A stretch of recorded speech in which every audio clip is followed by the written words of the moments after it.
piling mo ako'y mananahan,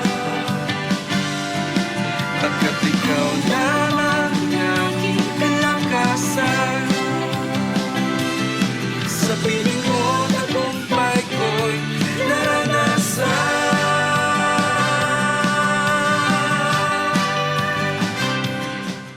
Magandang araw po sa ating lahat. Welcome po muli sa ating pong araw-araw ng pagpapala. Ako po si Pastor RJ Magno ng JCSU Christianville. At sa umaga pong ito, anumang oras kayo nanonood, tanghali, gabi, o madaling araw, nais ko pong sabihin sa inyo na ang Diyos po ay naghahanda sa atin ng panibagong salita na magbibigay sa atin ng pag-asa at kalakasan sa araw-araw. Tayo po'y manalangin. Aming Diyos na dakila at tapat sa aming mga buhay. Salamat po sa mga oras na ito as we receive your message, Lord. Salamat po, Panginoon, na patuloy mong bubuksan ang aming mga puso at aming mga isipan, Lord, upang maunawaan ang iyong kalooban sa aming mga buhay. Salamat, Panginoon. Patuloy namin binabalik sa iyo ang matas na papuri at pagsamba sa pangalan ni Jesus. Amen. Amen. Sa oras po na ito, samahan niyo po ako sa 2 Corinthians chapter 1, verse 20. 2 Corinthians chapter 1 verse 20. For no matter how many promises God has made, they are yes in Christ. And so through Him, the Amen is spoken by us to the glory of God. Amen. Naniniwala po ba kayo na ang mga pangako ng Diyos para po sa atin, na para sa ating ikabubuti, ay tutuparin ng Diyos? Bagamat matagal, bagamat feeling natin imposible, ngunit tutuparin po ito ng Panginoon. That's His promise po. Dito po sa ating binasang talata. You know, all these promises, no? Marami pong pangako ang Diyos sa ating mga buhay. Pangako po ng Diyos na pagpalain tayo, pangako ng Diyos na tayo pagagalingin niya, pangako po ng Diyos na tayo palalayain niya sa anumang mga gumagapos sa atin, no? God has a lot of promises to all of us. And all these promises, wala pong ibang nais ang Diyos para wala pong ibang nais ang Diyos, kundi tayo po ay pasaganahin upang tayo po ay mailagay sa mabuting kalagayan. But you know, sometimes in our lives, minsan, I believe, no, dumarating tayo sa punto ng buhay natin, nako-question natin kung bakit parang ang sagot minsan ng Diyos ay hindi yes. No? Do you believe that sometimes in our expectations, in the middle of our prayers, in the middle of our request to God, in the middle of our yung mga bagay na hinihiling natin sa Panginoon, God also gives an answer of no. That's why the title of this topic is entitled, When God Says No. Paano, kapatid, kung ang sagot ng Diyos sa panalangin mo ay no? What if God doesn't heal you when you ask for healing? What if God don't provide when you ask for blessings? You know, isa po ito sa mga siguro masasabi kong dahilan kung bakit a lot of people are having, no, parang nawawalan sila ng pananampalataya at tiwala sa Panginoon. Do you believe, alam niyo po ba, na even the Lord Jesus Christ, He also prayed to the Father and received an answer of no. Mababasa po natin yan when He prayed sa Gethsemane before He was crucified. In Matthew chapter 26 verse 39. Basa po natin in that passage, no, when He went on a little farther and bowed His face to the ground, He prayed. Ito po yung panalangin ni Jesus. My Father, if it is possible, let this cup of suffering be taken away from me. Nanalangin din po ang Panginoong Yesus ng isang panalangin, pero ang sagot ng Heavenly Father ay no. No? We all know that. No? Nanalangin siya, Lord, Ama sa langit, kung maaari po sana ay hindi na matuloy itong mangyayari sa aking kamatayan. If it is possible, sabi niya, let this cup of suffering be taken away from me. No? At alam po natin na ang kasagutan dito ng Ama sa langit ay hindi. You know what? Sabi po ni Jesus dito, yet I want your will to be done not mine. Amen. You know, it's very important sa buhay po natin. We understand that's not about what you want.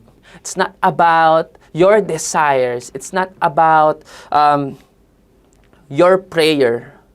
You know, yes, God honors our prayer. God honors our desires, no? Ina-honor po ni Lord yung ating po mga supplications sa Kanya. But you know, what really matters most in our prayers is the will of God for our lives. Gusto pong bigyan ng diin ito sa ating mga buhay. Because, you know, there's a difference between being a man pleaser and being selfless. Minsan kasi inisip natin, kapag naging pleaser tayo ng mga tao, parang gusto natin na ma-please sila para magawa yung mga bagay na gusto nila. But, well, in fact, sometimes we become selfless. We make decisions na kung saan ikaw pa rin na magbe-benefit, no? We pray to God for things na parang, ang totoo naman talaga, ikaw lang yung gusto mo lang talaga yung gusto mong mangyari.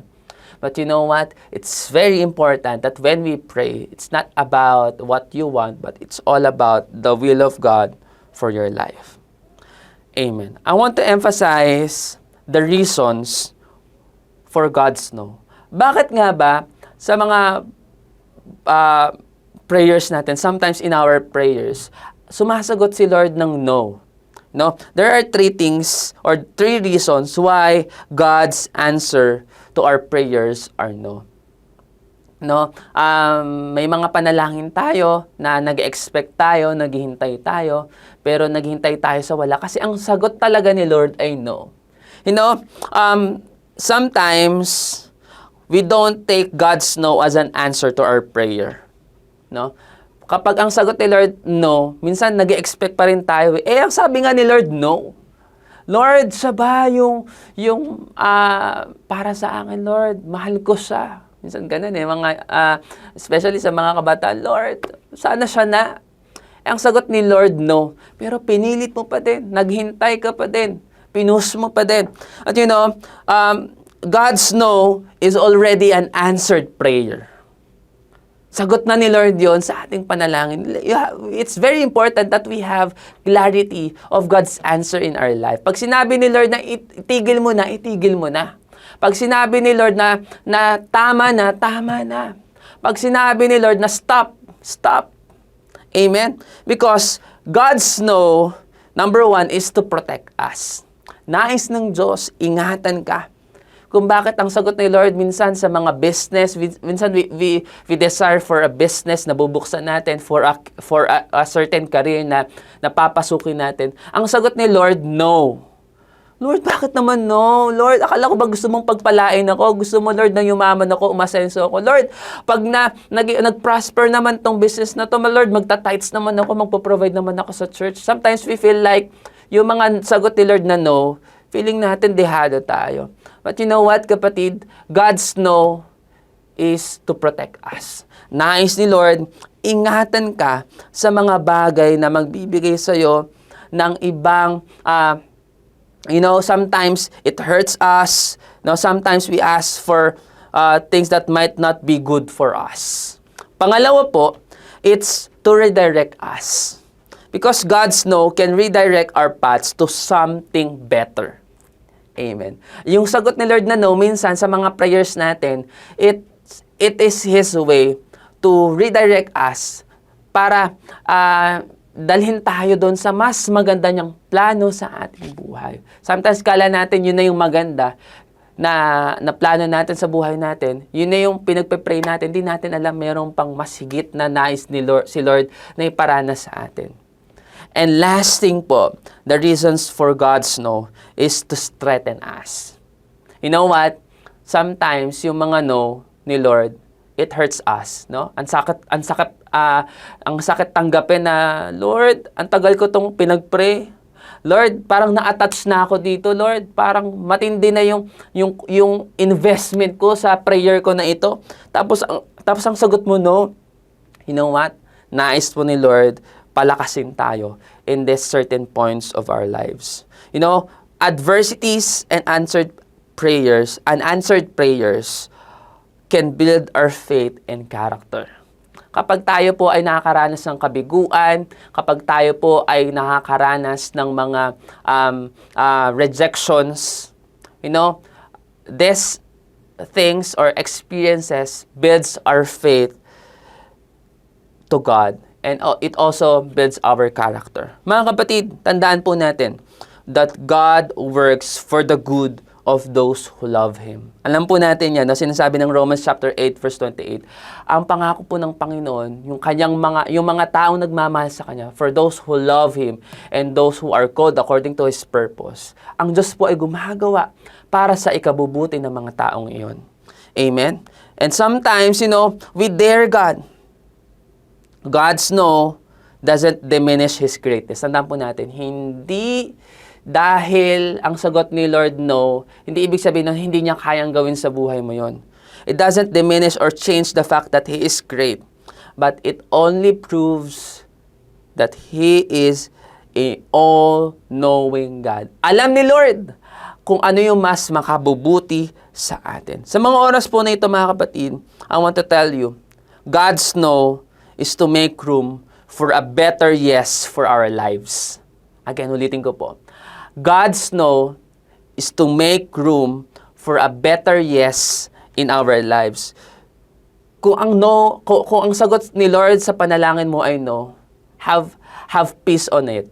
No, magkaroon tayo ng kapayapaan sa mga sagot ni Lord, sa mga rejection that we feel like rejection. No, have faith that God is going to do great things in our lives.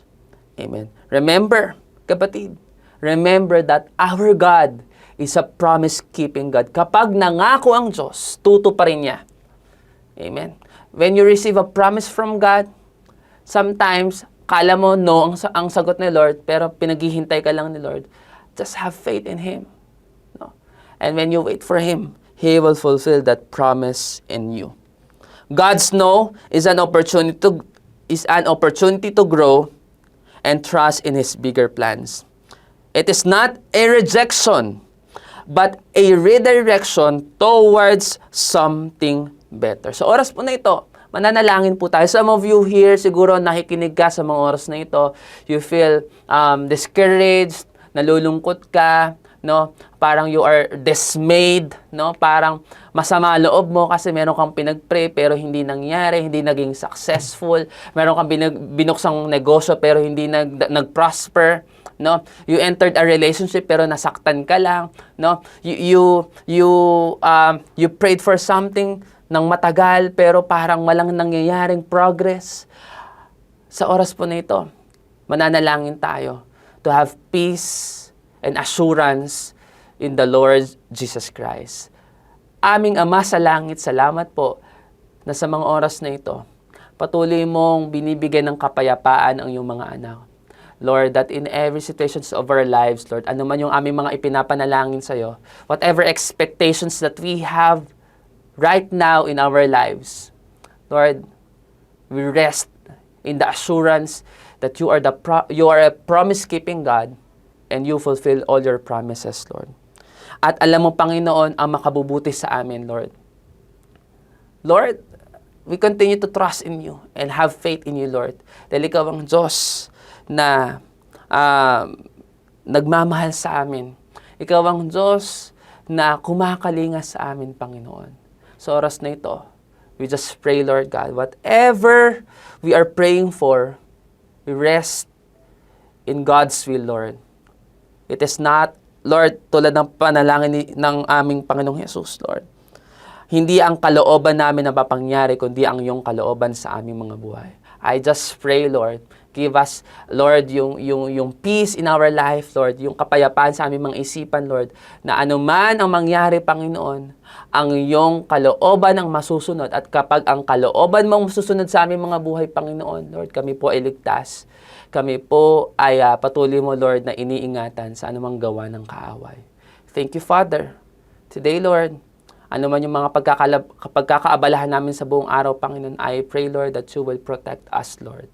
Ingatan mo ang bawat gagawin ng aming mga kamay. Sa pangalan ni Jesus, Amen and Amen. God bless us all po. Continue to receive the blessing of the Lord sa araw-araw. God bless us all.